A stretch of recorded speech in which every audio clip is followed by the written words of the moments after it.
आज के वीडियो में आप सिर्फ ये नहीं जानोगे कि आप अपने शरीर के केंद्र को कैसे चार्ज करोगे, आप ये भी जानोगे कि आप अपनी किसी भी विश को कैसे मैनिफेस्ट कर दोगे, और वो भी केवल 7 दिन से लेकर 11 दिनों के अंदर अंदर। दोस्तों, सेंटर पॉइंट, केंद्र बहुत ज्यादा इंपॉर्टेंस रखता है, क्योंकि केंद्र से ही ऊर्जा का प्रस्फुटन होता है और जो हर दिशा में प्रवाहित होती है ना।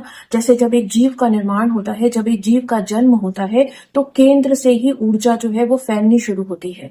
तो अगर कहीं का केंद्र ही बाधित हो तो एनर्जी का प्रस्फुटन होगा ही नहीं, तो उस जीव का जन्म होगा ही नहीं, है ना।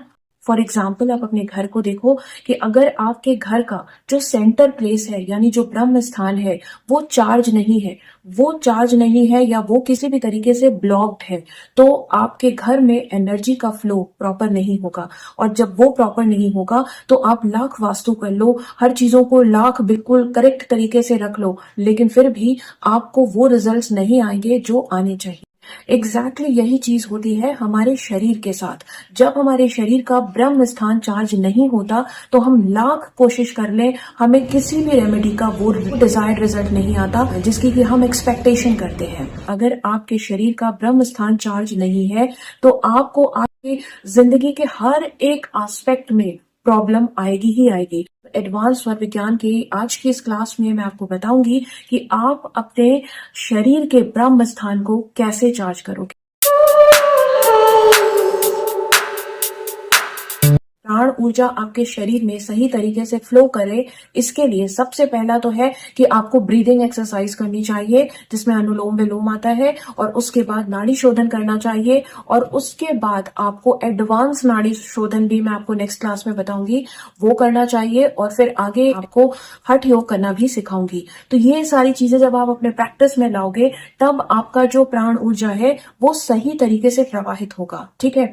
लेकिन उसके साथ ही साथ आपको अपने नेवल को चार्ज करना, डेली चार्ज करना, और डेली 2 बार चार्ज करना दिन के अलग अलग वक्त पर कंपलसरी है, अगर आप स्वर विज्ञान से सही रिजल्ट पाना चाहते हो।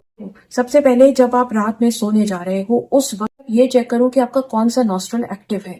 जो नॉस्ट्रल एक्टिव हो वही हाथ आपको अपने नेवल के ऊपर रखना है, ठीक है। और उसके बाद डीप ब्रीदिंग करनी है, और ब्रीथ ऐसे करना है कि आपका पेट ऊपर उठे। उसके बाद आप ओम की चैंटिंग करोगे। आप सब जानते हो कि ओम जो है ये किसी रिलीजन से जुड़ा हुआ नहीं है। ओम की प्रेजेंस पूरी दुनिया में है, यूनिवर्स में है, हमारे शरीर के जितने ऑर्गन हैं इंटरनल वो सब ओम शेप के हैं। तो ओम एक यूनिवर्सल साउंड है, ठीक है। तो आप जो आपका नॉस्ट्रल एक्टिव है वो हाथ आप अपने नेवल पे रखोगे और अपने मन में आप ओम बोलोगे, ठीक है। और चाहो तो आप इसको बोल के भी बोल सकते हो, आप जैसे भी कंफर्टेबल हो आप ओम बोलोगे। कम से कम 5 से 10 बार आप ओम का चैंटिंग करोगे, ठीक है। और ओम की चैंटिंग करने के बाद कोई विश को मैनिफेस्ट करना चाहते हो तो यही वो वक्त है जिस वक्त आप अपनी विश को बोलोगे। वो कई तरीके से बता रही हूँ, आप उसे अपनी लैंग्वेज में ट्रांसलेट कर सकते हो। जैसे I am very sure, I am absolutely certain, I am 100% sure, मुझे पक्का पता है। उसके बाद आपकी जो भी मनोकामना है आप उसको बोलोगे, और ये चीज आप 6 से 7 बार बोलोगे।